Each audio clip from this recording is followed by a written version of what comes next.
So hello, good morning to everyone. Welcome to our second webinar on the soil mission topic.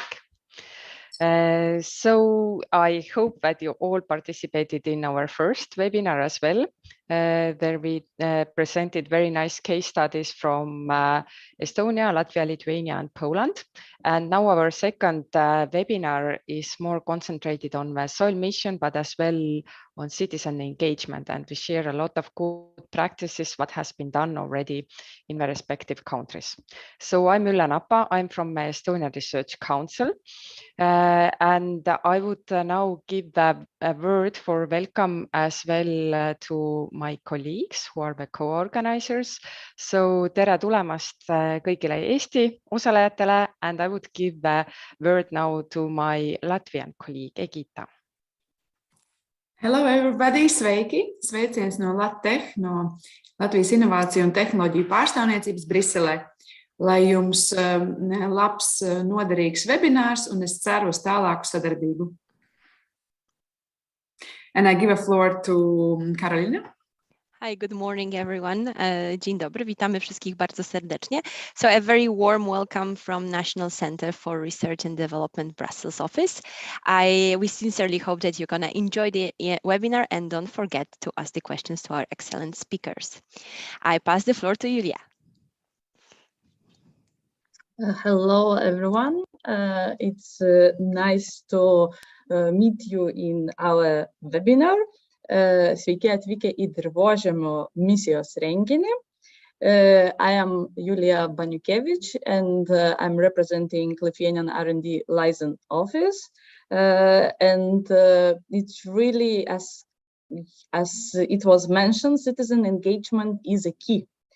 in EU soil mission. So it's great to start this event with a special action for citizens, for our audience. So the first, we will start with a few questions that was prepared for you on Slido. So what do you need to do?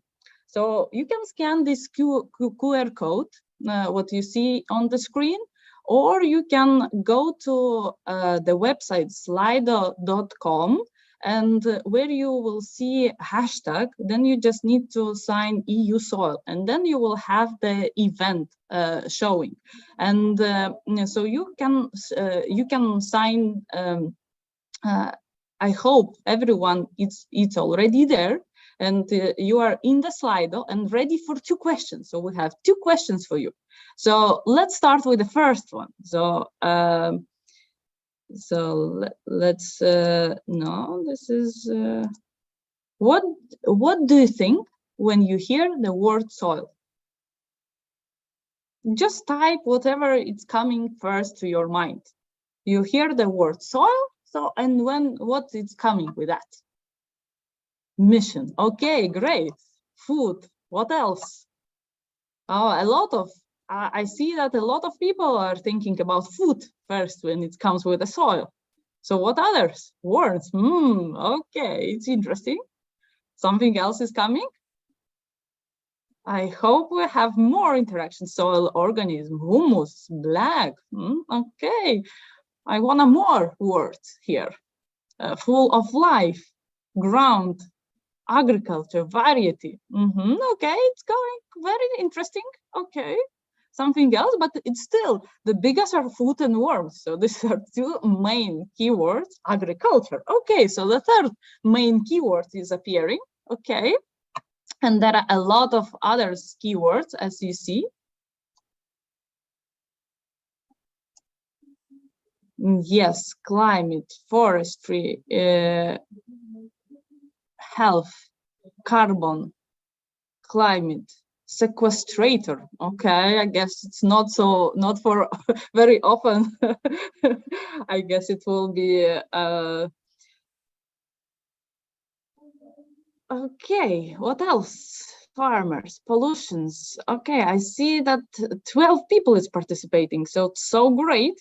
And we have the audience of 33 people now. So I hope we can have it more for the second question. And just in case you just enter our event, so you see on the screen, you see the QR code. So you can scan this QR code, or you can join to the website slido.com, and then you have then sign by hashtag sign EU soil, and then you have this nice question, and you can participate in this public audience question. Okay. So we have a lot of words that are associated with the word soil. And this is interesting, yes, but mains are food and worms and agriculture. So let's go for the second question. Thank you everyone who participated in this one. So let's have another question. So as some of you, and we saw that one of the first associations that came in mind was mission. So then the second question is related to that. So how would you like to be engaged in the youth mission soil? So what are your vision? What you can do? How would you like to be engaged in the mission soil? Julia, also, I don't know if you're seeing that, but there are people responding in the chat as well, not using the Slido, but there are some very nice responses to the first question in the chat. That's, thank you, Carolina. Yes, I haven't seen, but thank you, Carolina. Yes, so we had there is home and tradition and a word full of life and a big garden as well. So that was still responses to the first one. Thank you for the chat. Also, that's amazing. Yes, it's always good to you can respond also to the chat, and also you can use chat for putting your questions. So if you have your questions, so bring on the table and put to the chat. So we will take care of that questions. Okay, so cover soil remediation to make the stakeholders. the mission, promote mission, cooperation is the key, living labs, great. A lot of things are coming, government engagement. A lot of things are coming to the mind. So maybe, Carolina, if you see someone in the chat, so let us know. And I see that a lot of these keywords will be mentioned during today: nutrients balance, citizens initiatives, improve the soil quality, enlarge areas with good soil, involve farmers and stakeholders. Perfect, perfect. A lot of things are the soil topic at national level. Great. We were talking about national level in our first webinar, so you can also see the recordings of the event on the YouTube channel. You can also, as some of the proposals are coming, so educating society, educate public about importance of soil, participate as SME. Amazing, amazing. 11 people already, 12 already participated. Julia, so there are still, sorry for interrupting, there are still some responses in the chat. So for example, Pavel is suggesting that maybe by finding a scientific project that he could participate, which could help protect the environment. And there's another one about the introduction of organic fertilizers. Perfect. Thank you, Carolina, for adding this. So perfect ideas coming out of this. So yes, I see 2 more: farmers education, make use of studies and bring them on the ground, and performing research. So I saw a lot of nice ideas. I think I can leave this question open just in case you would love it to participate and write something for this question. So you are very welcome to do it during the event. You always can go to #EUSoil on slido.com, and there will be this question will be open. So you can do it during the event. And as we saw a lot of, I see that, yes, and gardening methods, great. So thank you very much for your participating and quite active participation. And it's really nice to hear your ideas, and really nice to see that you are so active. But we would love to go ahead with our program. And this is really very happy and glad to present our speaker, who is joining us from European Commission, from DG AGRI, and she will present Arianna Pasa. Thank you very much for joining us and being with us together after your holidays, short, but yes. And she will present us the possibilities, the participatory instruments for a soil deal for Europe, mission possible in the Baltic Sea region. So how to implement, what are the tools, how we can engage citizens for EU soil. So Arianna will cover all these topics during her presentation, but we wanted to start her presentation with a nice video about EU mission A Soil Deal for Europe. So let's hope it will work. Let's hope you see. Yes. And now let's go.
I hope that everyone heard the movie and liked it. Arianna, until we are preparing the presentation for you to show, so Yes. Arianna, the floor is yours. Thank you. Thank you, Juliet. Can you hear me well, I suppose? Yeah. Yes, we can hear you very well. Carolina is preparing the presentation. Yes, I am. Just give me half of the second. No problem.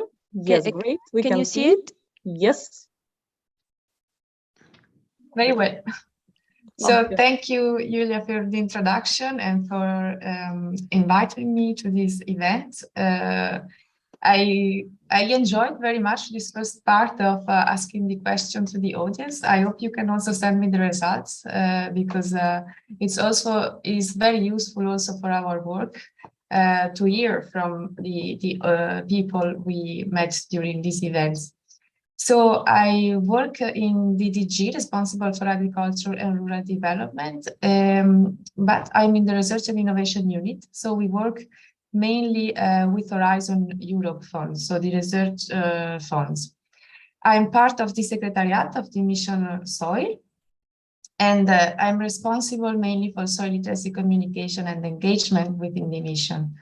So if we can go to the next slide. I know that you had a previous event on this mission, so I won't repeat all the details, but I thought it was useful to remind what is the mission and what is it about.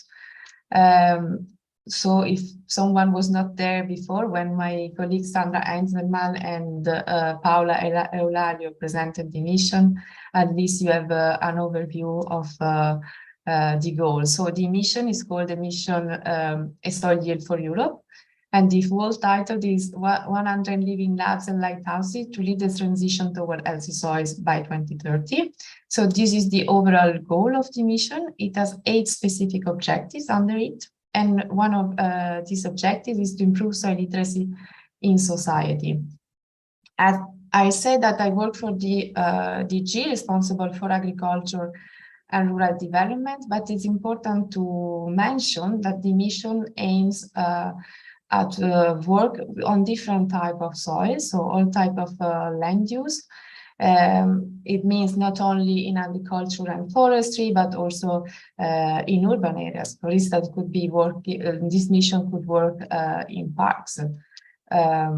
So if we can go to the next slide, how we plan to implement the mission, mainly through 4 building blocks. We call them building blocks. They are the pillars that are forming the implementation of the mission. The first one is the research and innovation program, so really to look at the gaps. And in terms of citizen engagement, it means also to include social science and to explore how behavioral changes happens. For instance, we analyzed with a high-level group of experts called the Mission Board that a lot of research is already there in terms of soil science. So we know what we should do somehow to improve soil health, but in practice, not always is applied. So why this mission is innovative somehow? Because for the second building block, we want to work directly with the practitioner and with citizens. So the mission is implemented through living labs mainly and lighthouses. It means that the solution found by the researchers are, one step back.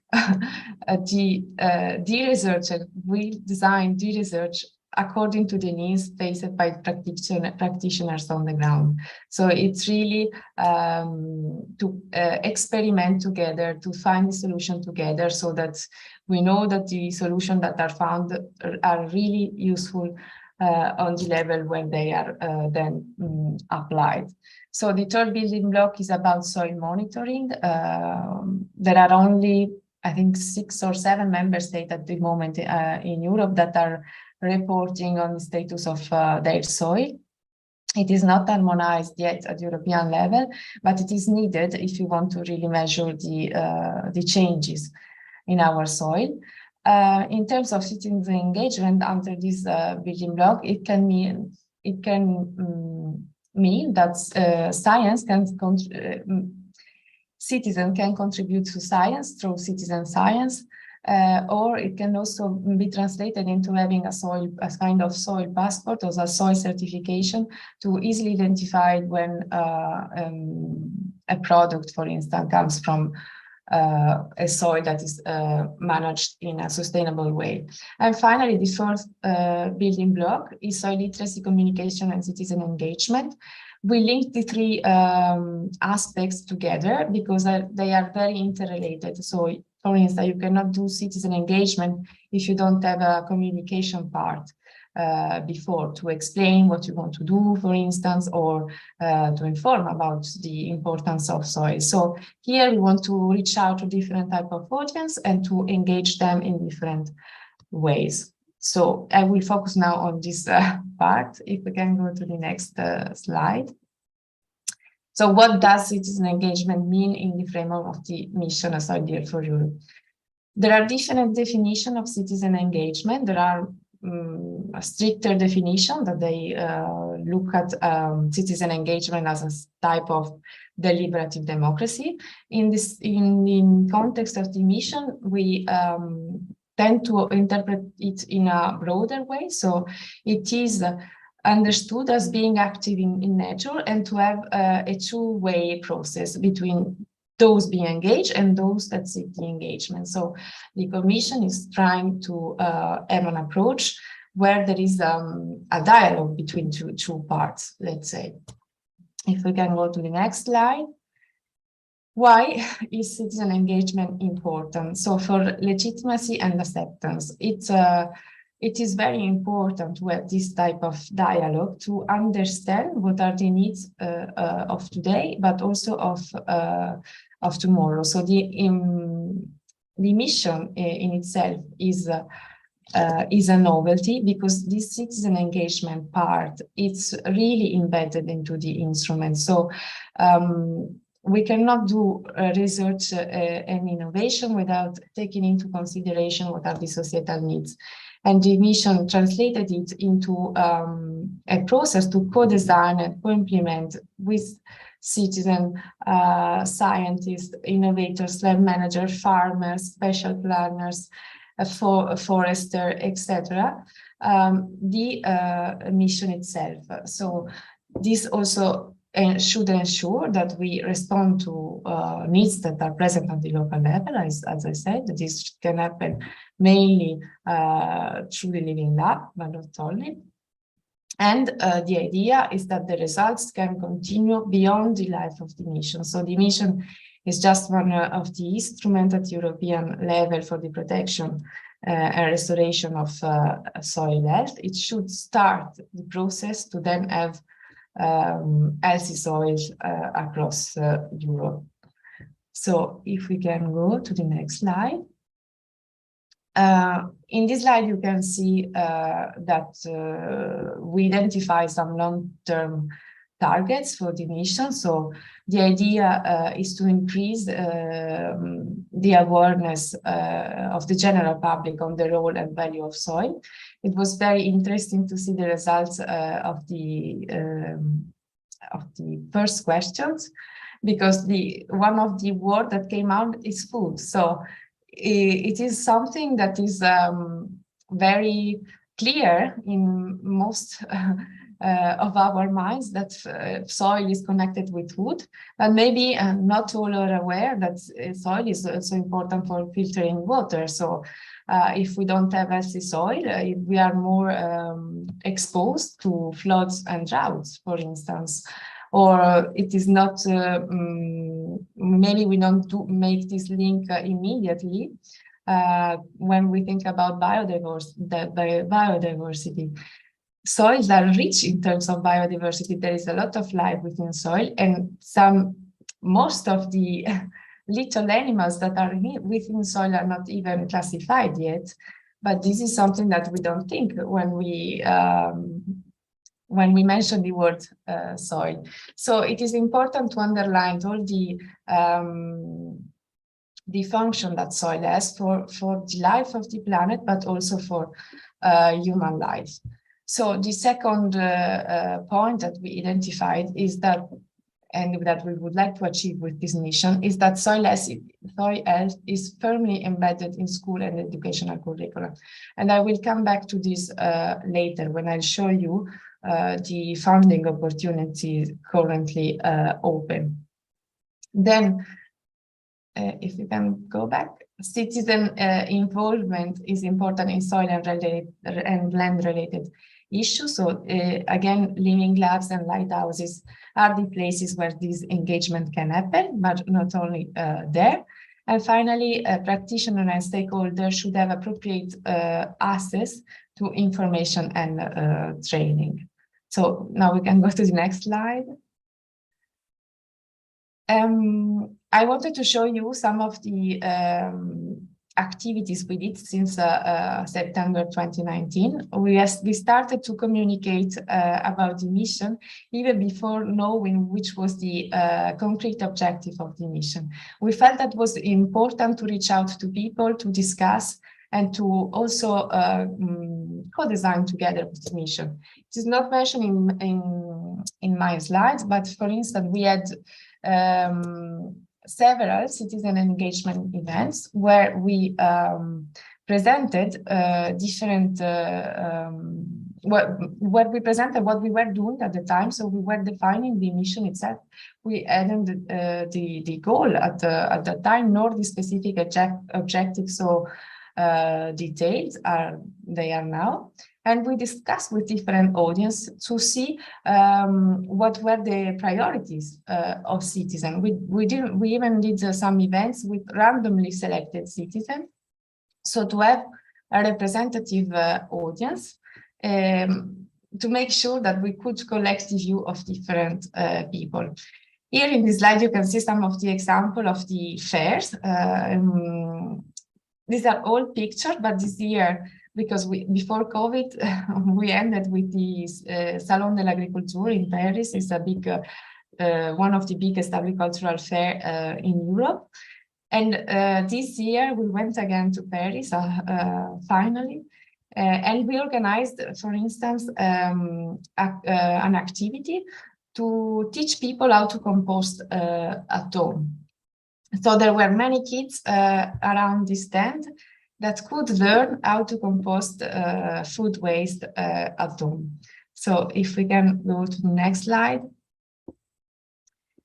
We also worked with high-level experts. They are in a group that is called the Mission Board. The Mission Board is currently, will be renewed very soon. And they also acted as mission ambassador. This meant for us to go to different member states who have the possibility to have events in different languages to reach out to different audiences. If we can go to the next slide. Other examples are online games that were available, for instance, during the first lockdown. We had to switch quickly from a physical presence to an online presence. So we worked hard to find out what type of tools we could use to engage people even in difficult times. So I'll send you later in the chat the latest campaign we launched. We launched this around 10 days ago. It's a social media campaign on good practices. And the idea is really to target different types of audience and to suggest a good practice that could be applied. So we can go to the next slide. We can skip also this because we saw the video. And I think it was a good example to show how we translate difficult messages or complex messages into simple messages that can be understood by a broad audience. We also had more specialized articles And we had an episode on Euronews, several articles on Horizon magazine. And if we go to the next slide, and we also publish what we call the Cordis Results Bag. This is a publication that collects the results of several Horizon 2020 projects that worked on soil. And it puts all of them together, so it's easy to access the information and to link to successful projects that were already funded by the EU. So if we can go to the next slide. Let me summarize to say what is the added value of doing citizen engagement. Basically, it is the possibility to mobilize different types of actors to make sure that we act together for the protection and restoration of soil health. As I said, the mission is not the only instrument at the European level to work on the protection and restoration of soil health, but it is a funding mechanism that can launch a process across Europe to improve soil health. The policy framework, I have to mention it, there is a soil strategy, which is the umbrella. So we are working with the mission to contribute to achieve the objective of the soil strategy, but also to the Green Deal more in general and to several of the strategies under the Green Deal. There is an upcoming, the soil health law is upcoming, so it should be published next year. And finally, there is also the EU Soil Observatory. So this was launched only, I think it was the end of 2021, and it should serve as long-term data reservoir. So as I said, there is not an harmonized framework to monitor soil health across the EU, not yet. So the idea is that the Soil Observatory can start to harmonize the indicators, start to look at what is happening across member states. So we can go to the next slide. Yes, here let me very quickly present how we translated citizen engagement into concrete goals under Horizon Europe. So you have seen there are different parts contributing to the objectives that we have into the mission. To increase soil literacy, we need to act at different levels. We have communication and engagement events and so on and so forth, but we also want to have stakeholders to work to achieve this objective. And how we do that, we can go to the next slide. For instance, in the work program of the mission 2021, there was a call which was called Engage with and Activate Municipalities and Regions to Protect and Restore Soil Health. Here, for instance, the idea was that the regional and the local level, which are closer to citizens, could organize their own event initiatives. We weren't so prescriptive in how they want to engage citizens at the different level, but the idea really was to start to discuss with citizens on how to manage land in a more sustainable way. So in the next slide, here there are the new calls for application that they are currently open until the almost the end of September, the 27th of September. And I would like to call your attention to the topic called Foster Soil Education Across Society. So as I said before, one of the objectives that we identify, one of the long-term objectives that we identified under the building block on soil literacy, communication, and citizen engagement was exactly to embed soil education in schools. So this call is exactly meant to have a project working with schools and on university, so also with teachers, with educators, and so on, to find new new tools, innovative tools to work in the educational field to improve soil literacy. And I think this was my last slide. Here you can find some links. I think these slides will be shared after. And these are some of the examples of the effort we did in terms of communication. Just to mention one, there are also 2 podcast episodes. Myself, I'm really fan of podcasts, so I invite you to listen to them. You can find the link directly in this slide. So thank you very much for your attention, and thanks again to the organizer for having me here today. Thank you very much, Arianna, for this comprehensive presentation. We are very glad to hear, and we are opening now the floor for the questions and for the discussion with the audience. Agita, you are managing the chat. Do you have something from there? Let me see, but let me just start with the question. Also, I think it's coming from many people. Is what do you expect the applications for these calls to be driven by the businesses or by the civil society? So, I think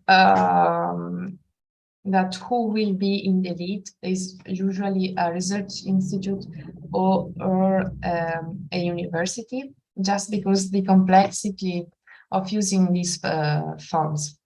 But what we are requesting in this type of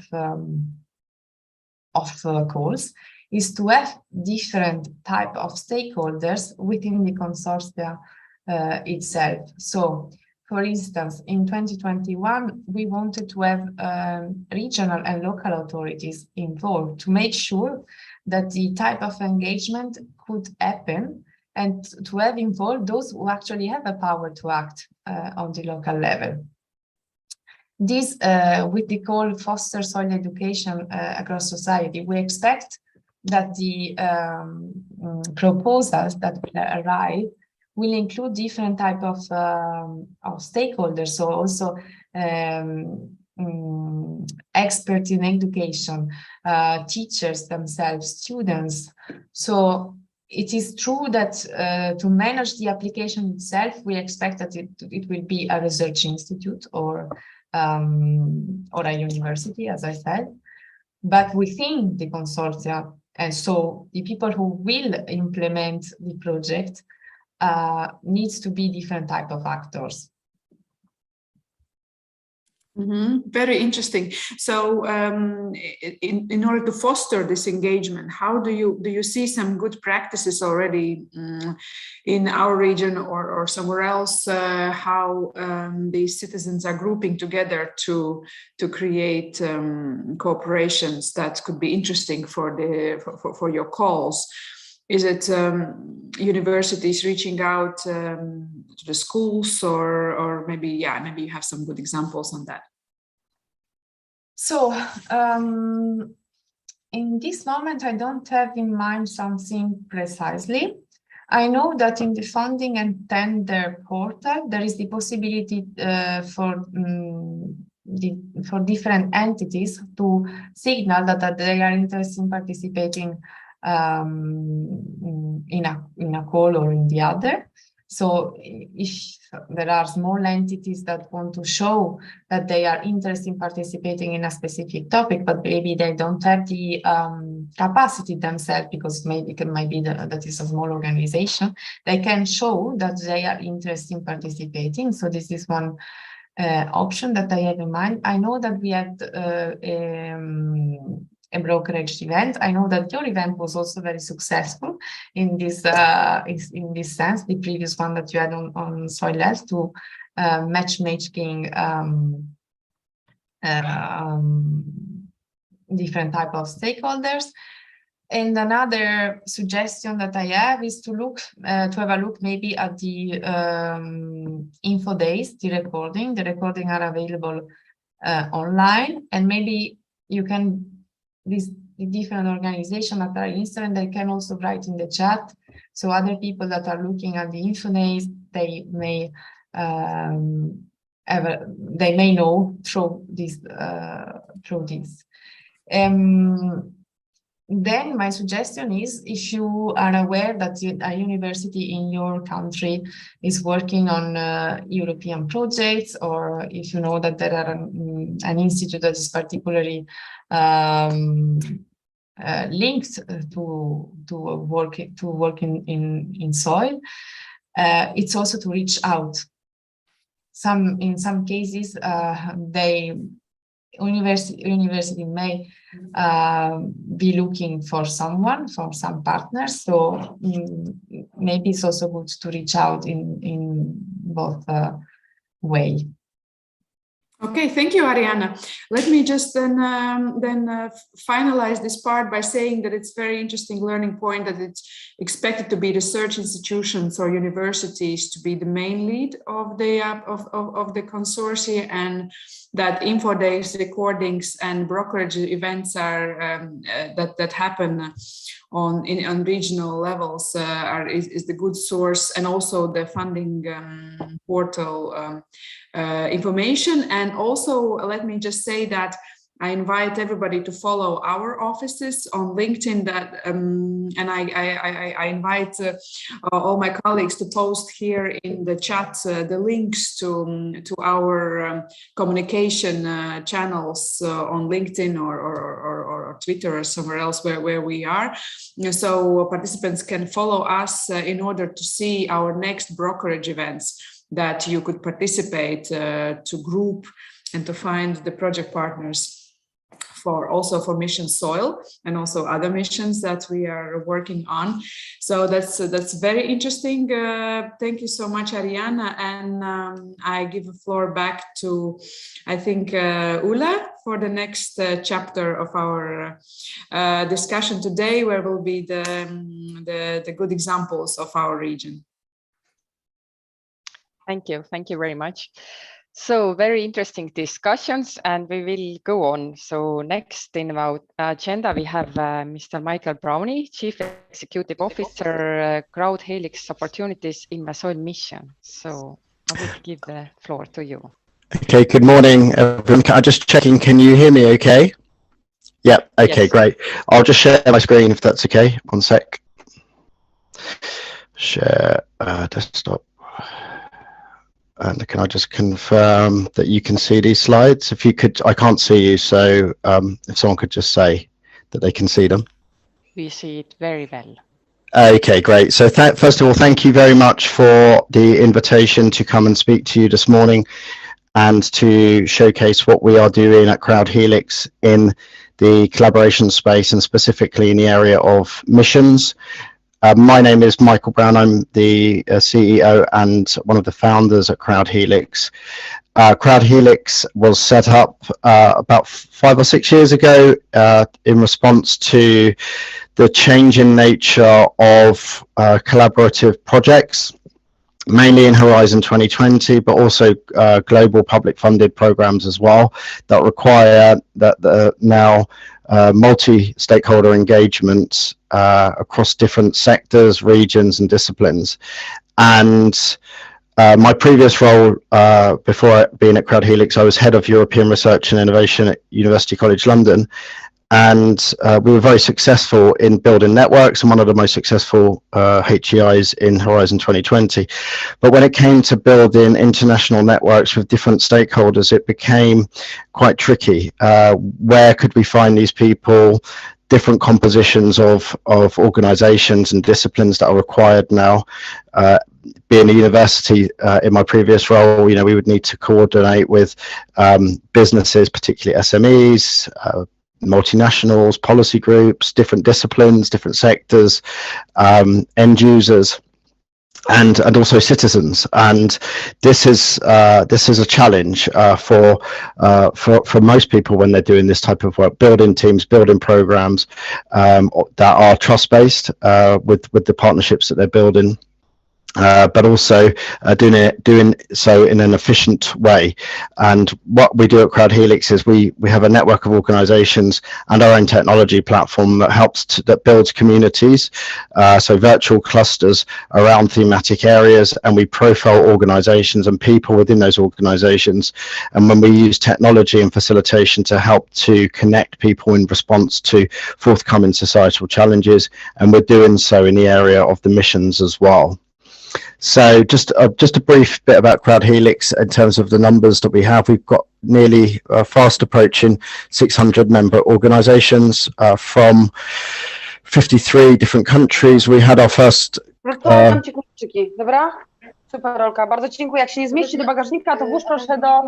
Hello, somebody is not on someone mute. Has a microphone on.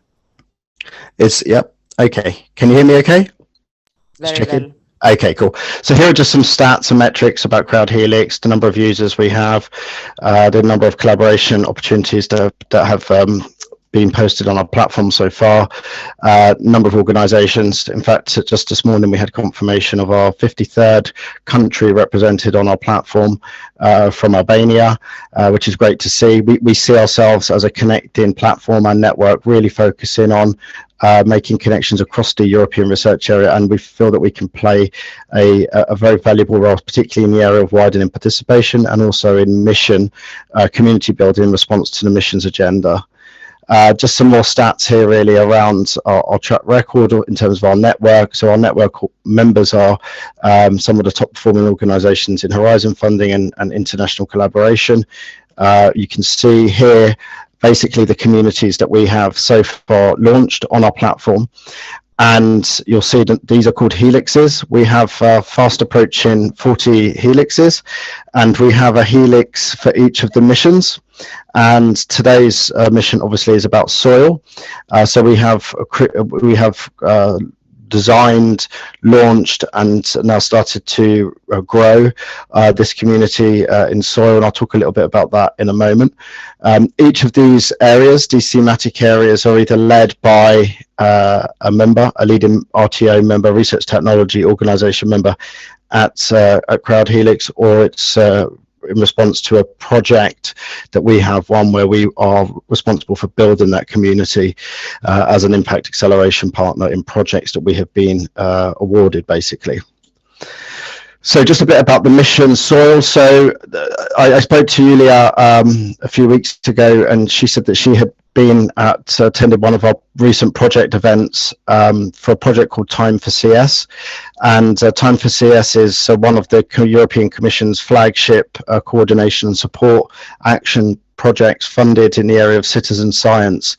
And what we did was we spoke about our work in that project, and we are creating a mission in the area of citizen science, and also linking the helixes that we're also building around the mission areas. And here is our mission soil helix, just a high level overview.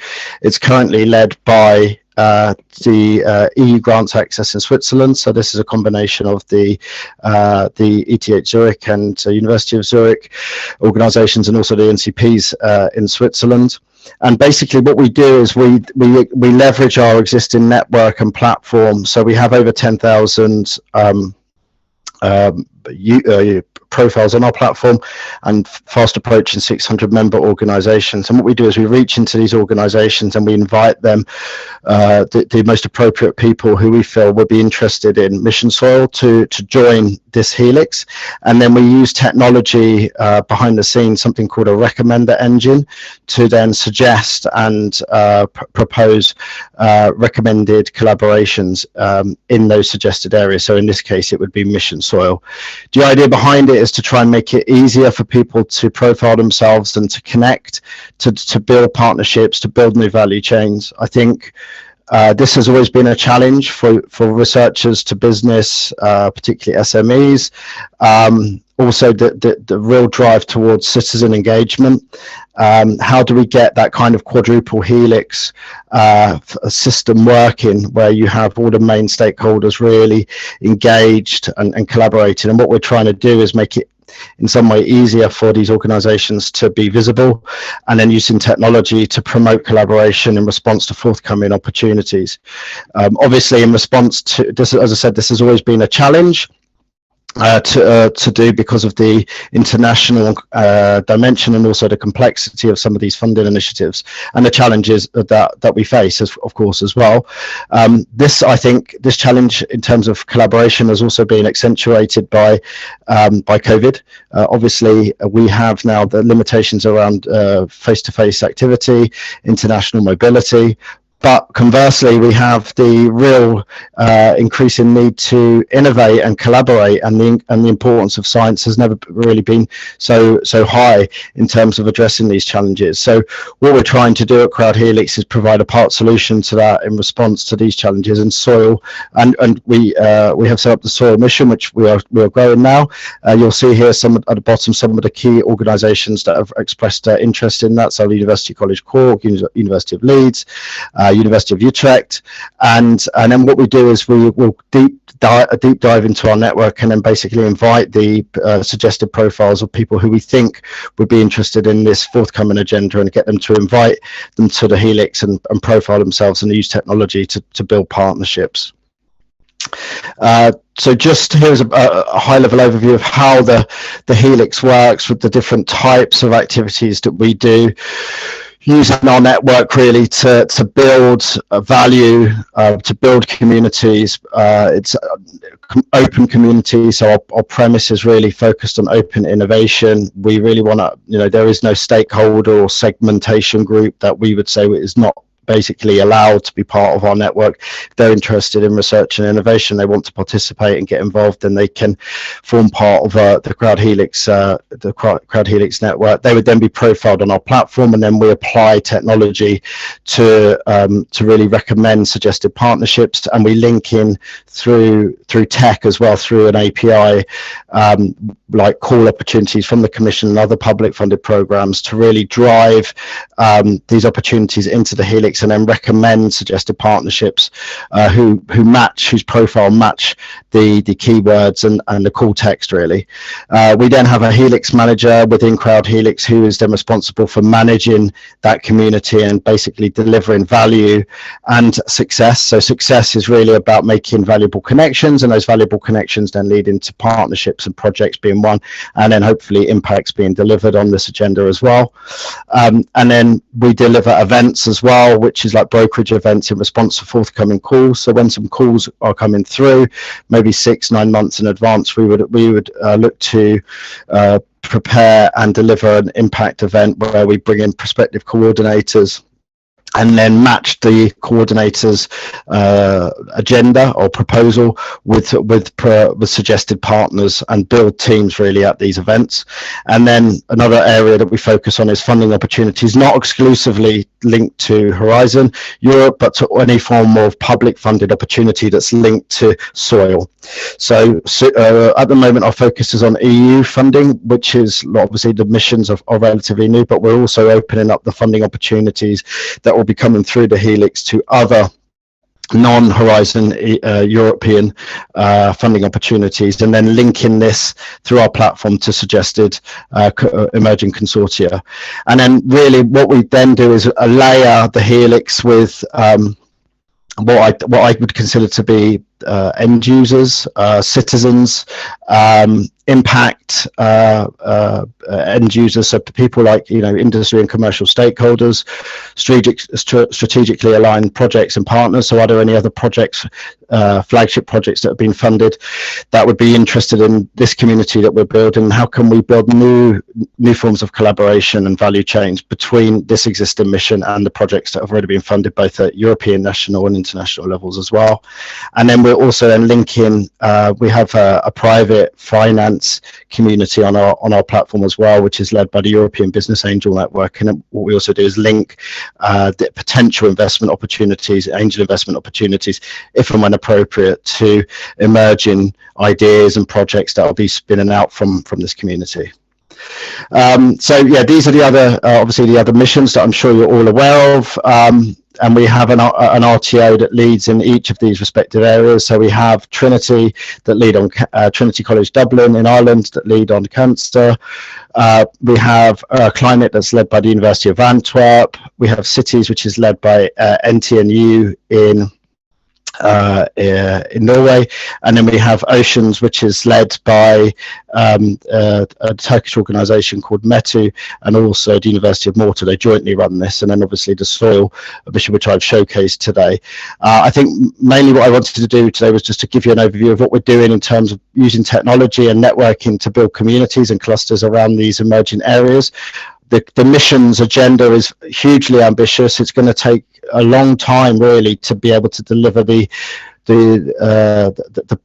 proposed agenda and objectives of what is being planned. And I think, given the compositions of the networks that are needed in order to deliver this, you know, in terms of stakeholders, we feel that we can play a role in this at CrowdHelix by making it hopefully easier for people to profile themselves and then build connections across these different disciplines, sectors, and regions. So yeah, I'd like to thank you for your time. This was really just a whistle-stop tour of what we're doing. We are CrowdHelix. If any of you would like more information on what we do, please contact us. You can also join our network going through the platform.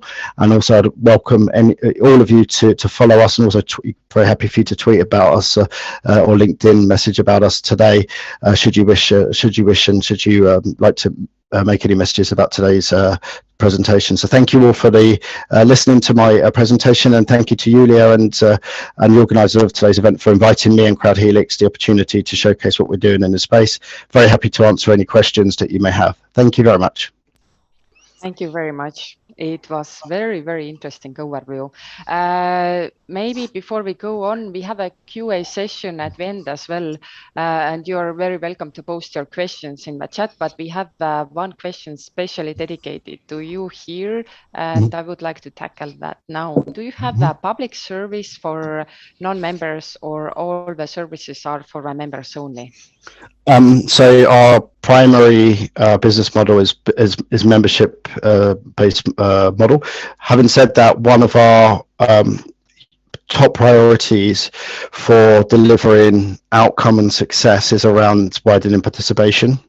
And if there are organizations in areas that we deem to fit this criteria, and they have requirements that we feel we can add value to, then we can do this for sure. Like, we can treat these as exceptions to the rule, because for us it's about delivering outputs and success, and we feel we can do this. I mean, we could be talking about becoming a member for months or years, but if we can actually demonstrate value first to non-members, actually, then chances are they'll turn into a member. So if any of your people here today or your extended networks would like to discuss the prospect of us being able to help them in any way, inviting them to the Helix to have a look around, have a test, give us ideas of where their requirements are in terms of building new partnerships in soil and other areas, then please get in contact. We'll be very happy to demonstrate that, but even before they become members, so it's not a problem. Thank you very much.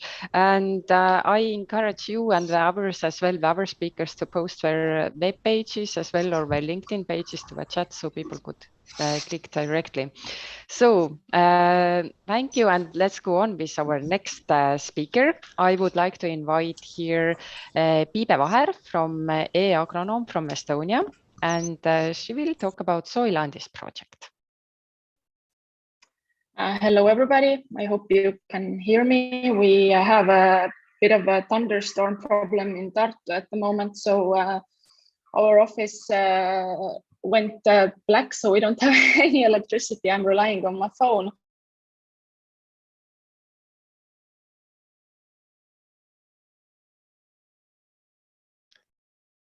I think we lost you for a moment.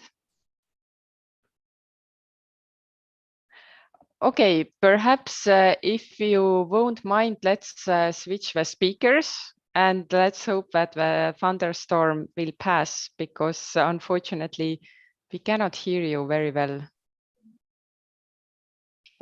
Okay, I will try to switch off my camera. Okay. Maybe that will help. Yeah, we can try that as well. Yes, let's try without the camera if it works better. And let me just try to make it less noisy.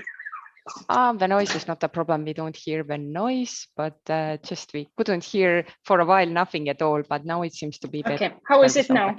Now it's much better. Okay, so I'm sharing my screen, and I hope you can see it. Yes, we can see it very well. Okay. So hello, everybody. My name is Piibe Vaher, and I am an agronomical advisor in AGRI. A little bit about AGRI. We are a software company, and we also offer independent consultancy. And we are in the middle of building a soil carbon crediting program at the moment. But today I was asked to talk about the Soil Your Undis campaign that we held last year among Estonian, Latvian and Polish farmers. And it is, I think it's a quite good example of citizen and farmer engagement project in Soil Mission. So what is Soil Your Undis challenge about? According to Google, it originates from Oregon, USA, and it was first launched in 2018. The purpose of this project is to build public interest in soil health in a not very serious or scientific way. This challenge has been done all around the world. For example, USA that I already mentioned, Australia, New Zealand, Canada, and now also in Estonia, Latvia, and Poland. Why did we decide to do it? Our main goal was to focus on soil health, raise public awareness, talk more about soil health and soil in general, and also engage farmers, and most importantly, to have a bit of fun. The idea behind Soil Undis is very simple. Farmers received 100% cotton underpants from us, which they buried into the soil that they were curious about. Then they marked the place with a flag, kept the pants underground for 12 weeks, and then dug them out. We also asked them to take photos of the process and to weigh the results, just to have a leaderboard, because we wanted to reward the best results. And you can see the picture of from April 2021 when first pants were buried, and also a very good photograph because there's already one worm inspecting them. What happens underground? As we all know, healthy soil contains billions of microscopic organisms, which are constantly feeding on organic matter. Cotton is also an organic substance that decomposes like any other natural material.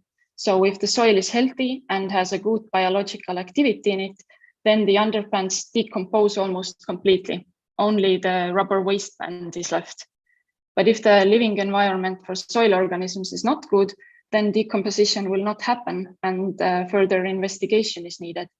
Well, the problem can be compaction, low pH, too wet or too dry soil, and so on.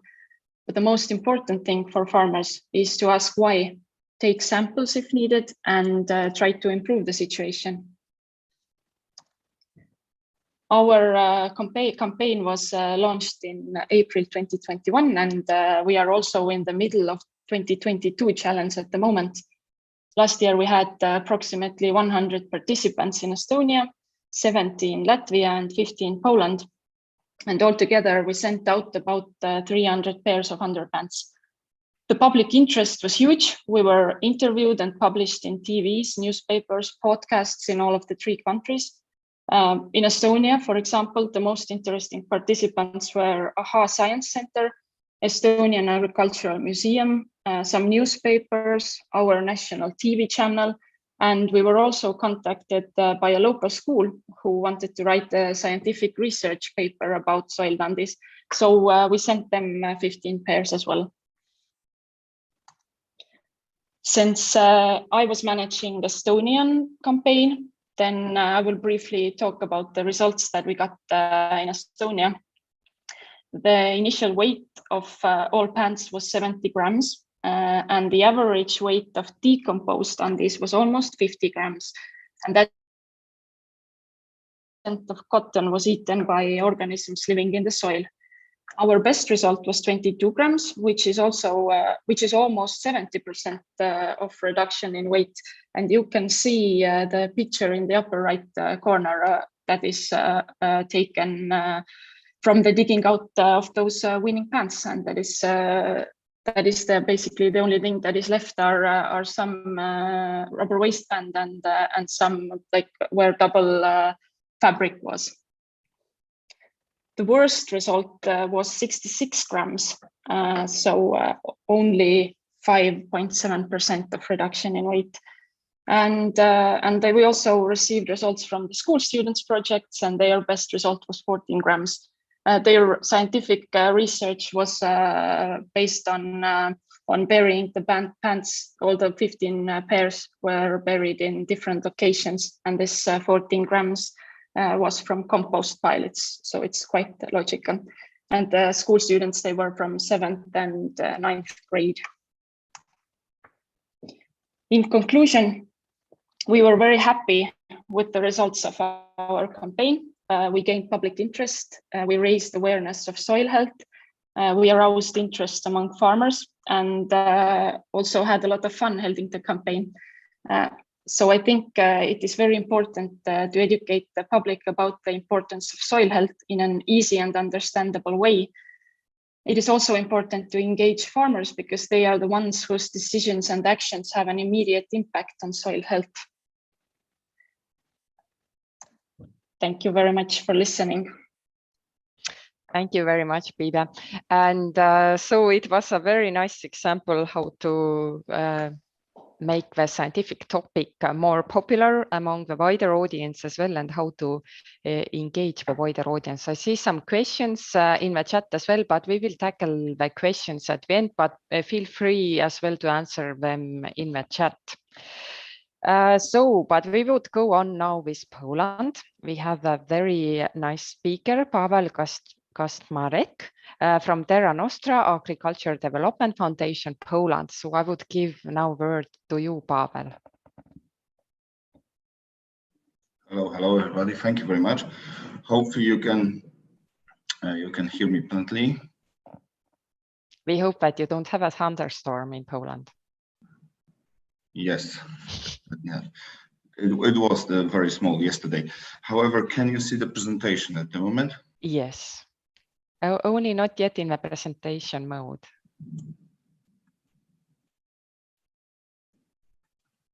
All right. So I represent the Foundation Terra Nostra. Foundation Terra Nostra is sharing the knowledge about regenerative farming with students, pupils, and farmers mostly. So we engage also the citizens in the deal to soil. And Foundation Terra Nostra also support farmer how to convert the farm into the regenerative farming. And finally, this farm could be certified by some independent company. I was born in a very small farm in the Midwest Poland, very close to Poznań in 1983. And after I graduated the Agricultural University of Poznań as a plant specialist, plant protection specialist, I joined Top Farms. Top Farms, this is the biggest farming and land operator in Poland.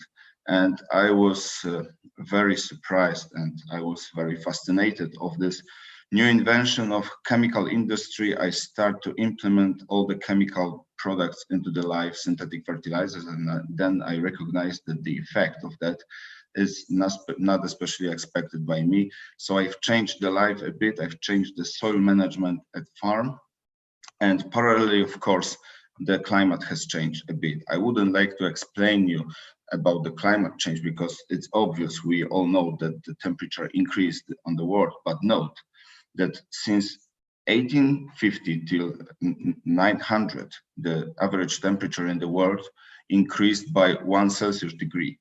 exactly the same increasement we had between 2011 and 2020.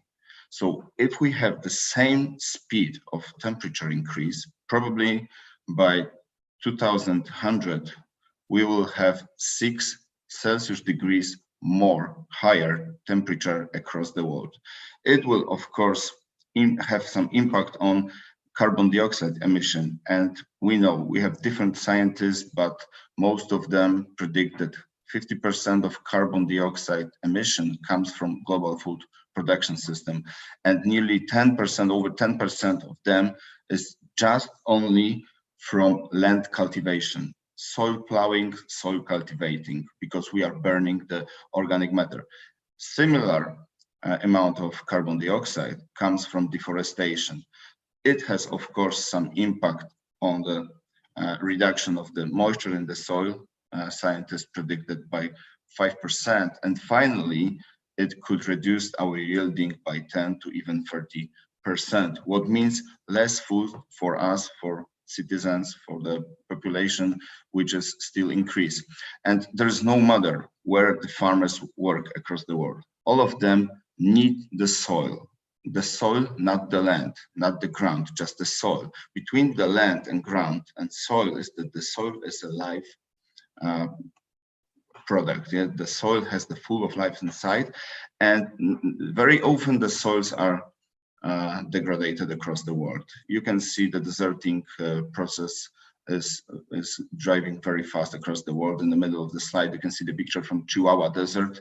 A few years ago, some American farmers tried to restore the Chihuahua Desert, and they have some positive result. You can notice that on the website, you can find it on the internet, the Chihuahua Desert restoring. However, the remaining part of picture came from Poland, and you shouldn't go in the Sahara Desert to see the sandstorm. This is the movie from the Poland. This is exactly in the Midwest Poland, very close to Poznań, where we have very, very wet, or the moisture in the soil is not like in Sahara, like in the desert. We can observe that the dust is blowing in the air.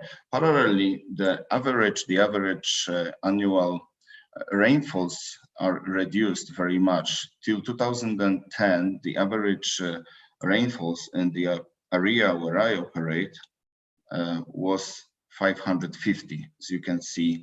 And here you can see 2019. In the Midwest Poland, the annual rainfalls are reduced very much in the last few years. Additionally, the temperatures increased very much. When I was the child and I was in the primary school, the average temperature for our region was 8 degrees, the annual temperature. Currently, you can see that we can have even over 10 Celsius degrees, the average temperature in our country, our region. And in our company, Top Farms, we introduced some very useful tool, and I recommend you that tool, this tool called Walter's climate diagram. Walter was the scientist, and he researched the relation between moisture, between rainfalls and the temperature. And in the end of his life, he recognized that for every single Celsius degree of the average month temperature, the soil and plants need 3 millimeters of rainfall to cover the needs of water. So if you have 10 degrees of the month average temperature, you need 30 mils of water to cover the needs. If the red line is below the blue line, so if the average temperature line is below the blue line, it means that these needs were covered by the rainfalls in particular month. But when the blue line of the rainfalls, like here in the March of 2022 in our area, where we not achieved any rainfall during whole the March, if this blue line is below the red line, below the line of the temperature, it means that we have the water shortage, the water deficit. And to describe you, this water deficit is still exists and still present in our area at the moment. So additionally, the food industry, and this is the picture which shows you, I'm sorry for the Polish words, but you have some pictures so you exactly know about what products I'm talking about. This is from Ciba Geigy from Switzerland, And this laboratory has measured in 1985 what is the nutrients contents inside of our food. They measured it in 1996 and also in 2002. And what you can see, the decrease of nutrients quality, nutrients contents in our food across the decades. And this is horrible, because this, what previously was a food, now is something what is filling our stomach, our digesting system, and not exactly feeding us. And this is, of course, very dangerous for us as a humans, because we need to be fed, not only to fill our stomach. And what I like to try explain you about the regenerative farming is the way how do we achieve that, what do we introduce, but finally we had some benefits of that. And what is achievable now for farmers, this is the most important thing, I think, the inputs reduction, the higher yields, because we increase the soil potential, so we increase finally the yielding. When you compare it with the lower inputs, that means that farmers can generate higher profit, what is very attractive, I think, for the farmers. And healthier soil give you higher yielding, gives you the wealthier farmer, also wealthier industry business, because we can prove that our products from the regenerative farming has, for example, higher sugar contents inside, lower residues of the pesticides inside, what is very useful for the food industry. And also wealthier industry gives the food which is very healthy, and finally it means healthier customer. And healthier customer is that what is our goal, because all the things what we do as a farmers is the food production for all the citizens. And what does it mean healthy soil? I think that I'm very related to my previous speaker, because this small spoon of tea has more microbes inside than people across the world. And here you can see that 1 single gram of healthy soil has 1 billion bacteria inside, many of nematodes and protozoas, and finally you can see in the healthy soil many worms. Probably most of you heard very much about sustainability, but to be sustained is not enough, because you will not change the situation which is on the right side of the picture. So we must regenerate, we must start to change our life, our soil management, to convert this degraded soil into this beautiful and plenty soil. And that's the reason why we introduced the biologization.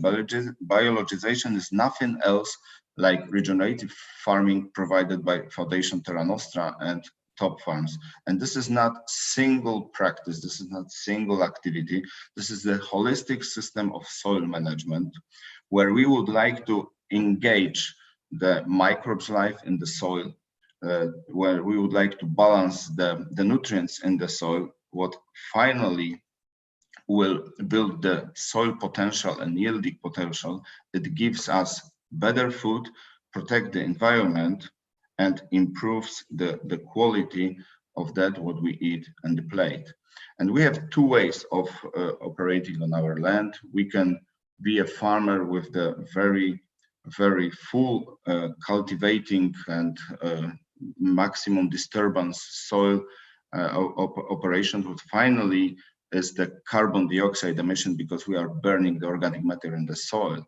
Or we can provide as a farmers mixed production, animals and arable production, livestock and arable production together. We can protect the soil with min-till and conservation tillage. Finally, provide the sequestration process, what is very useful for us, and reduce the carbon dioxide in the atmosphere. That what we did in Top Farms, and we introduced, implement, and shared as a Foundation Terra Nostra, is the State Book Value Book 5C. This is very similar to Japanese 5S, which take care about the production surface. We introduce 5 main topics in our life and soil management. From the first letter of the English words calcium, carbon, cover crops, cultivation, and culture, we would like to change the system of managing the soil. And first of all is calcium. Calcium is all about the chemistry in the soil. where calcium is also very important. We would like to create the pH, which is not higher than 7 in the water measured. We would like to have in our soil 1 gram of soluble calcium, because calcium is also feeding the plant, of soluble calcium in 1 kilogram of soil. And we would like to have the suitable ratio, the proper ratio between calcium, magnesium, and other cations in the soil, what is balanced and what is very useful for plants to grow fast, to grow plenty, and build the yielding. The second C is carbon, of course. Gareth Zimmer, who is one of the pioneers in the regenerative farming, told me that treat your soil as a cow, because cow is not a plant consumer. Cow only introduce the plants into the stomach, feed the bacteria feed the protozoas, and cow consumes finally the animal protein. We exactly do the same with our soil. We feed the microbes, and then microbes works for us to feed our plants.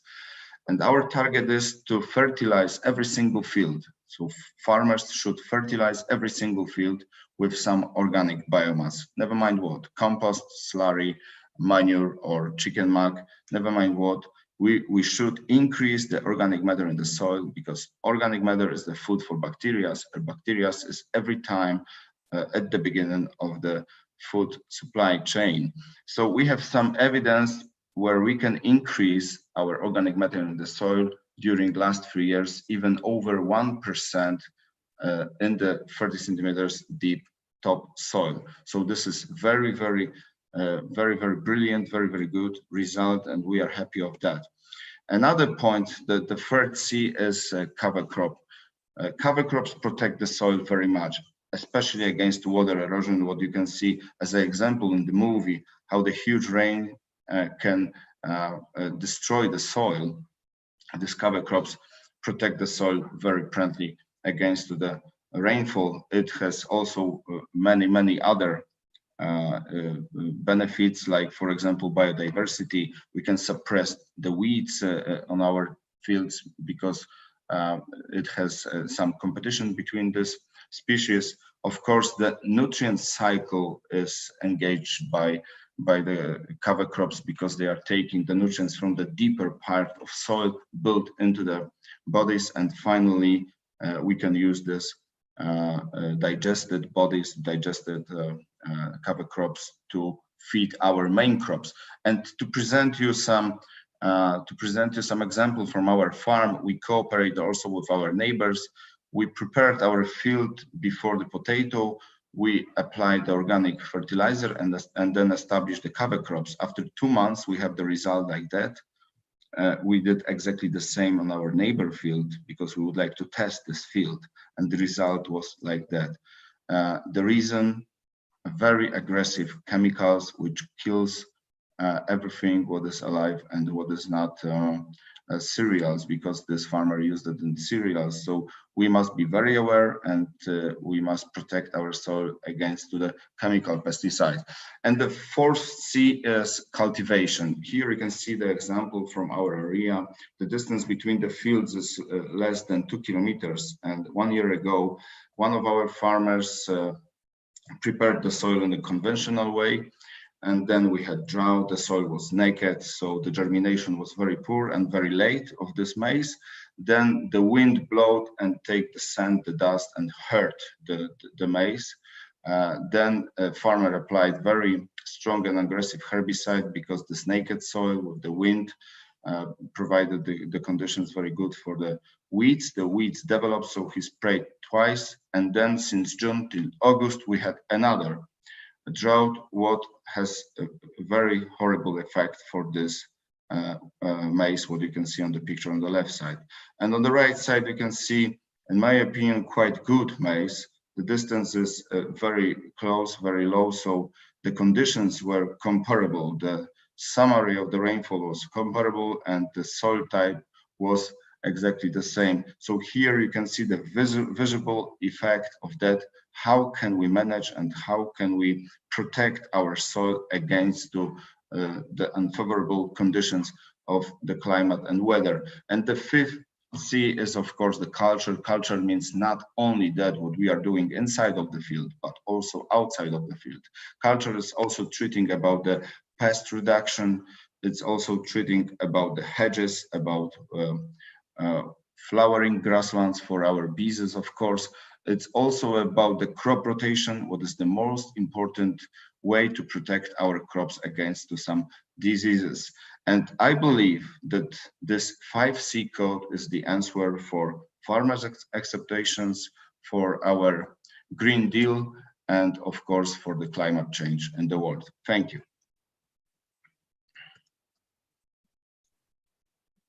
Thank you very much. It was like very nice insight, and it was very well presented how some principal changes can really guarantee better soil health and fertility. So we will go on now with the next presenters, but please post your questions in the chat. I have already some hints that there will be some questions. So we will go on with the example from Latvia. So I would give a floor now to Ruta Abaya, Institute of Environmental Solutions. Hello, everyone. Do you hear me well? We hear you very well. Perfect. So I will share the presentation.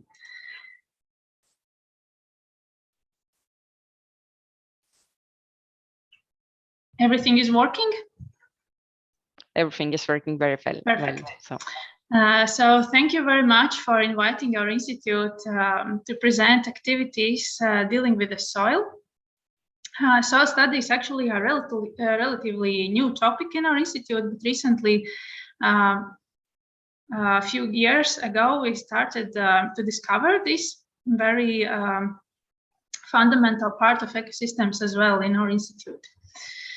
The one of the most relevant soil-related activities in our institute currently, which is ongoing, are conducted via the LifeCraft project that is dedicated to the climate responsible agriculture for Latvia. The leading partner for the project is Latvian Fund for Nature, but our institute is highly involved in the most of the project actions. And today I will talk mostly about these project activities, what we are doing within this project. The objectives of the project is to implement, to test, evaluate, promote, and provide guidance on effective and economically feasible means for the reduction of agriculture GHG emissions. And as the previous talker told, agriculture, and probably also know, the agriculture is the third largest emitting sector behind energy and transport in European Union. And Latvia's agriculture is responsible for around 21% out of the country's total emissions. It is twice as much as the 10% of EU average. And soils are the largest terrestrial carbon storages on the Earth, and the majority of this CO2 from agriculture lands is released through the soil erosion and respiration. Moreover, due to the climate change, the release of the soil stored CO2 increase is caused by warmer and drier weather. It has negative effects on the agriculture yields. Within this project, 3 soil management approaches we are testing. The first one is biochar-based soil supplement, which is done by Latvian Fund for Nature. Another one is no-till farming practice. And the third one is elevation of the groundwater table by invention of controlled drainage systems. And I will talk a little bit more about this last approach, because this approach we are doing, our institute. And the idea of this is to change previously existing drainage systems that drain the fields without any regulation. The approach requires rebuilding of the existing drainage wells and equip them with a solution, what you can see on the photos. Maybe I can show, yeah, in this way. Do you see the mouse? I hope you see. Yes, we see. There is the wall in the well with holes. There is 1 and 2, and also the gate at the bottom of the well. And this construction helps to regulate the groundwater level. And you can see that there is difference between the water level in one side and another side of the wall. Groundwater level and amount also of the outlet water of the drainage. And before planting and harvesting, the outlet can be lowered, letting the agriculture machinery to access the field. But during the rest of the season, as you can see here on this picture, the raised water level reduces drought risk for the crop. So, can I go further? No, something is not working. Okay, now it's working. And another very important task for this project of our institute is to lead the monitoring actions in all the project sites. And the monitoring methods vary among the soil management approaches. And due to that, we also modify the methods. The literature says that the biochar incorporation reduces nitrous oxide emissions, improves soil fertility, and attracts soil microorganisms. It retains water and reduces overflow of the farmland pollution into groundwater and surface water bodies. To measure these potential benefits in our project sites, we are collecting twice per season soil samples to analyze the physical and chemical parameters. You can see what kind of parameters we are analyzing. And also we are collecting samples to analyze the microbial activity in the soil. And yeah, this is done twice per year. Before sowing and after harvesting, we take the samples to the lab and analyze the data. For no-tilling farming, there is mentioned that the reduction of soil tillage practice diminish nitrous oxide release and decrease the risk of soil erosion, thus reducing also a necessity for irrigation, and improves soil biological activity and fertility by maintaining permanent vegetation cover. Besides the soil sampling, again for the physical and chemical and also microbiological monitoring, we also collect data of the weed and soil invertebrate diversity once per vegetation season. And the soil samples we're taking in these cases once per season between the sowing and harvesting on the sites. And for the third approach, during the whole year except period when the soil is frozen, we are collecting greenhouse gas data of the greenhouse gas emissions by using climate chambers. As well, we are again collecting soil samples for physical and chemical parameters in these sites twice per year, as it was for the first approach. And we also collect drained water to measure the physical and chemical parameters. And in both main sites, there is installed also the local meteorological stations. They collect all the data and send remotely to us, so we can in our office check every hour the data which we receive from the meteorological stations. And as well, we have data loggers on the sites installed, and we also in the same way remotely can check the groundwater level fluctuations in these sites. And especially for these control and drainage system sites, we also collect airborne data with our own institute, the so-called flying laboratory. This is airplane equipped with the hyperspectral sensors and also can be equipped with other kind of sensors. But for this purpose, we are collecting the hyperspectral data to measure difference between the reference sites and the sites where this controlled drainage system is installed, to see a difference in vegetation draw stress. Is it noticeable or not? And for that, from the hyperspectral data, we can get out of the information about the crop stress level through the greenness index and also productivity measures.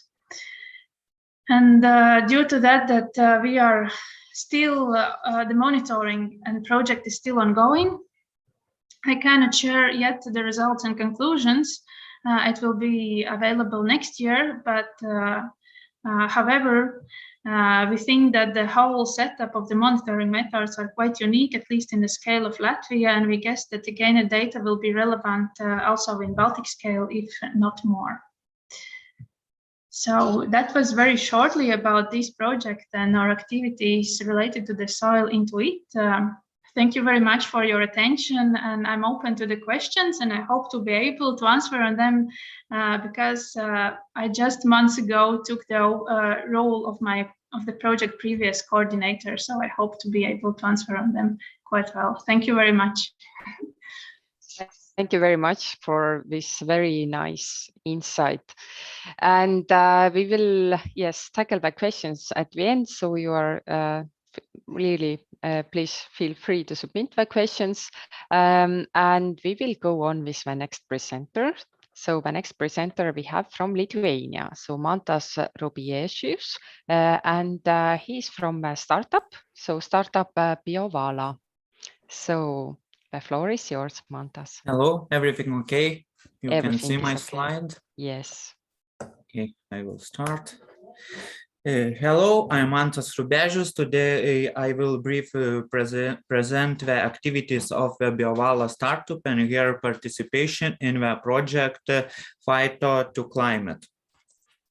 Biovala is an innovative private equity-based science production biotechnology company founded in 2014, whose core business is improving the quality of the environment. The main goal of the company is to provide professional consultations and environmental improvement issues and to offer high-quality products and services that help to solve eco and environmental problems. Our activities, we started with the idea of remediation of contaminated soils. We were the first company in Lithuania who started offering phytoremediation technology commercially. Over time, we have expanded our activities. Biovala is currently engaged in remediation of contaminated soils, consultation on agribusiness, renewable energy, environmental engineering, and environmental issues. Carries out scientific research, provides laboratory research service, trades in biological products. The Biovala team is based on 3 people. I am Mantas, I am specialist in biogas production, greenhouse gases emission, biodegradable waste management.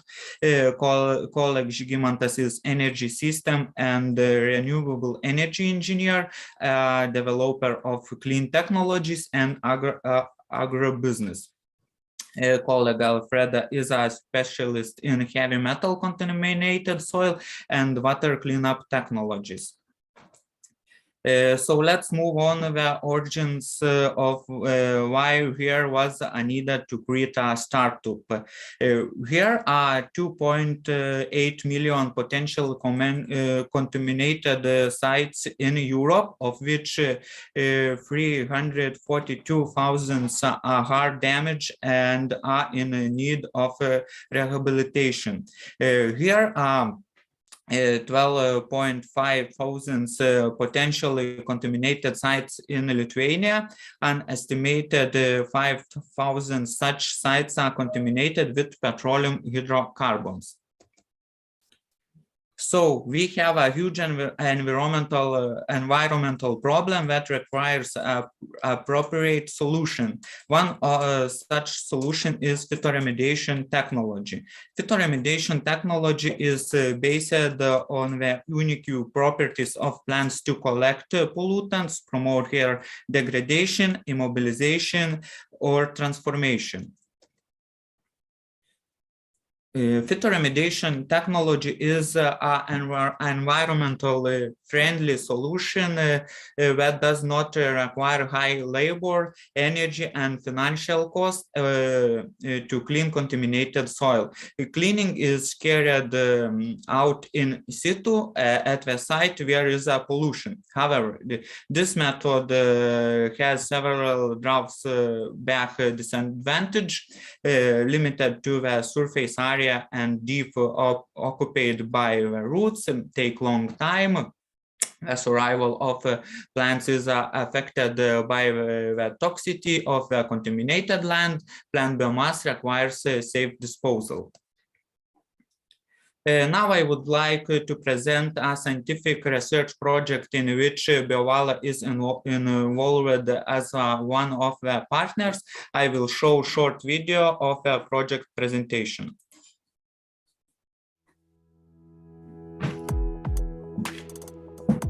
Pollution in soil directly affects ecosystems and lands, reducing food and water quality. Almost 70% of soil ecosystems in the EU are considered unhealthy.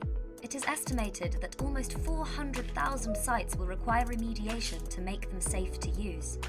Phi2 Climate is a €4 million EU-funded project lasting 54 months that aims to create biofuels using cultivated energy crops from contaminated soil. This method uses specific plants and their associated microbes to remediate soil in a period of 20 years and is known as phytoremediation. The project consortium, consisting of 16 partners from 9 countries, collaborates to combine phytoremediation solutions and clean biofuel production from sites polluted with heavy metals and hydrocarbons. Crops grown on 4 pilot sites in different regions of Europe and South America will be tested as feedstock for biomass thermochemical conversion through TCR, an innovative technology that can produce different types of biofuels for road and shipping transport, as well as biocoke for the metallurgical industry. Cultivation of energy crops on contaminated land could produce up to 137 million meters cubed of drop-in liquid biofuel per year worldwide, while remediating 22 million hectares of land, as well as providing sustainable and economic solutions to lower the pressure in land use competition and contributing to greenhouse gas reduction through replacing fossil fuels with green energy and storing carbon in soils. Phi2 Climate will significantly contribute to almost all sustainable development goals. A winning situation all round. For more information on the project and its partners, please visit our website www.phi2climate.eu.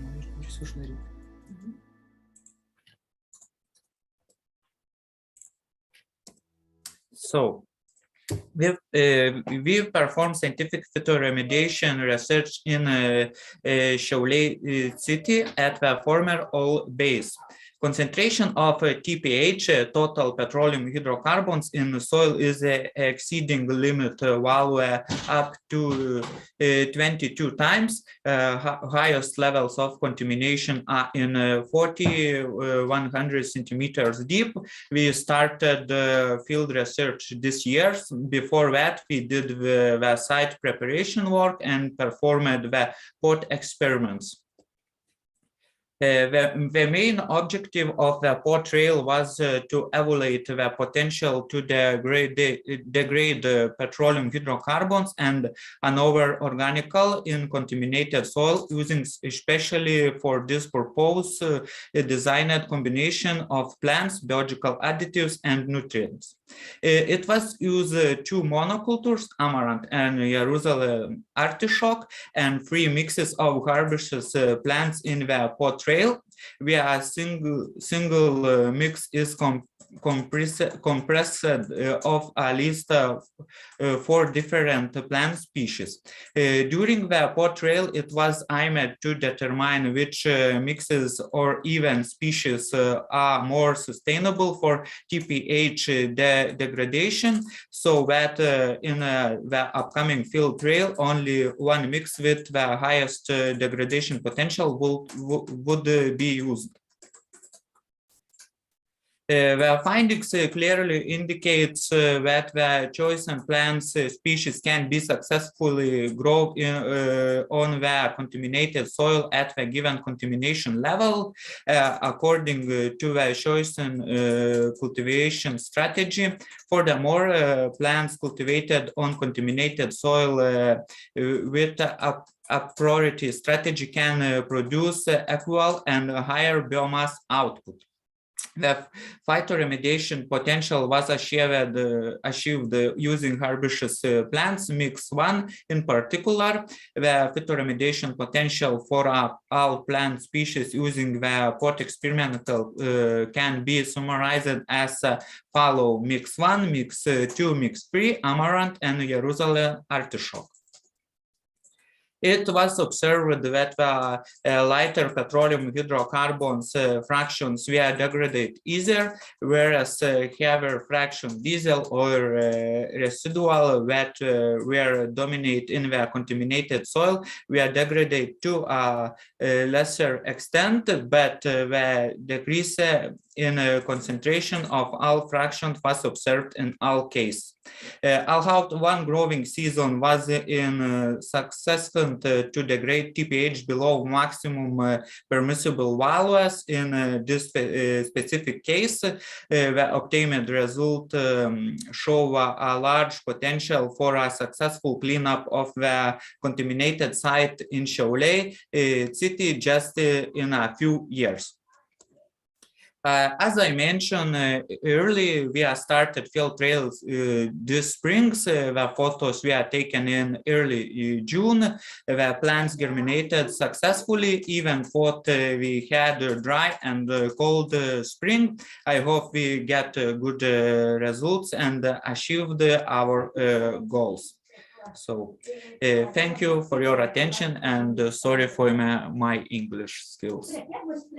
No problem. Thank you. Everything was very easy to understand. And we have some quite a lot of information in the chat, but and I saw some questions as well for different speakers. But I would start with a question for Mantas. So thank you first for all this info. It seems that this project is very promising. But is there some differences between the different land use types? Could you apply as well the same methodologies, for example, in the forested area, or like what you should take into account in that kind of different land use types? Different sites, different case requires different methodology, because one plant's growing better in one soil type or different contamination. It's very, very important. So different sites, different methodology. And different approach. Okay, this is very, I think, important to remind us well that exactly the different, we cannot apply all the same measures to different sites. Yes. Okay. Meanwhile, we had here a question to Pibe as well, but I saw that Pibe already answered in the chat, but I would maybe go a bit further and ask from Pibe, will your project plans to have a more scientific approach as well in the future, or what are your future plans? We were discussing it this year, but decided to still not take a very scientific approach, because this project's main idea is to keep it simple and to engage citizens and farmers in an understandable and easy way. But we have some ideas to count the worms in the locations where the plants are buried, and we are already talking about one worm scientist in Estonia as well. So I think to keep an interest in this project, then we probably will do some changes. Thank you. And I think cooperation here is a key as well, as you mentioned, that you are engaging already someone else to your project outside of your organization. And we saw from those other presentations that there is a lot of scientific expertise available as well. And I guess you would be very interested from cooperation as well. Yes, of course. So I have a question to Pavel. I saw that Pavel as well already answered about the educational activities, but maybe one thing that we could stress here more, that my Polish colleagues, they told that you already start all those educational activities from a very early age. Could you please comment on that a bit as well, and why it is so important? Yeah, because at Terra Nostra we believe that to build the awareness, we must start very fast and very early. So we start to educate the pupils in the kindergartens when the children are aged 3 or 4 years old. We start to educate them how to trash the grains from the earth, for example. So very simple things, but they explain them how does a food chain supply looks like and from where the food exactly is, that the milk is not from the freezer, just from the cow originally. And we start to crush the grains with them, to produce the powder in the kindergartens and flour, to show them that from the grains, finally we can achieve the bread, for example. And that's all the story about farming.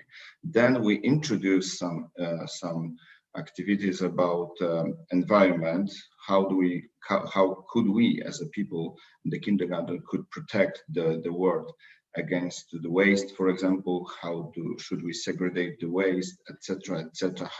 Should we reduce the electricity consumption, the diesel consumption, and all these cases, all these things which are environment friendly? We start to educate them what about is the farming, the agriculture globally, and teach them that this is very important to protect the soil, because 2/3 of our carbon located in the world is located under the ground, and only 1/3 is in the oceans and above the ground. So this is very important to operate with the soil with the proper way, on the soil, with the soil, and about the soil.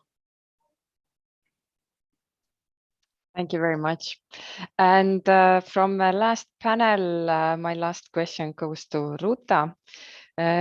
So your example was very, very interesting as well. And I have heard a lot of other scientific studies as well. There they are looking into that kind of problems, and as well, not only in agriculture land, but as well in forested areas. But I have a question what is related perhaps as well with your future plans. Do you plan to go international as well with that study?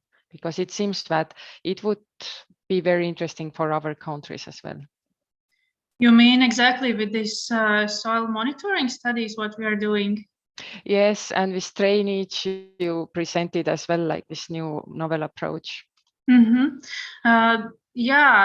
Because this is LifeCraft project, we are expecting also during end of this year and maybe next year to present also these results in wider audience internationally as well, in conferences, and in the project final conference, I guess we also will present more results and also this. And in future, yes, we are seeing that hopefully the results will, the monitoring results will prove that it is very successful to work in this way. And we hope to go on with this in future as well, with these solutions. Thank you. Thank you very much. And if I can add, yes, then we are please. also very much strongly working in remote sensing. And that's also one way we are looking forward in the future, how we can help with the remote sensing technologies to solve different kind of problems and to see what happens in the soil from the top. If we can, for example, withdraw stresses in the crops and so on. We are very much looking forward in the future to develop these methods and solutions also, and cooperate with other colleagues in other countries as well. Thank you. So I think we could conclude this panel. And to conclude with the final remark that there is a lot of exciting things going on already on the field of soil. And there is a lot of expertise available, a lot of different expertise, a lot of best practices already available, but could as well very much be linked to the EU soil mission. We heard from Commission as well that the plans are very ambitious. So I encourage all the participants to get involved. We will definitely hear about the soil mission at national level as well, because we had this previous webinar what was more concentrated on the national level, and we heard that there are national level plans already, and the ministries are really thinking about the soil mission at country level. We heard about CrowdHelix, and there are like some support measures planned as well. And there are very good ways already and best practices how to make yourself visible, how to find the best partners. And I would conclude the event with thanking all the speakers, thanking all the participants. I would encourage you to check out the web pages which were in the chat. We will share as well the presentations. And on behalf of all the organizers, I would like to thank you once again, and until the next events.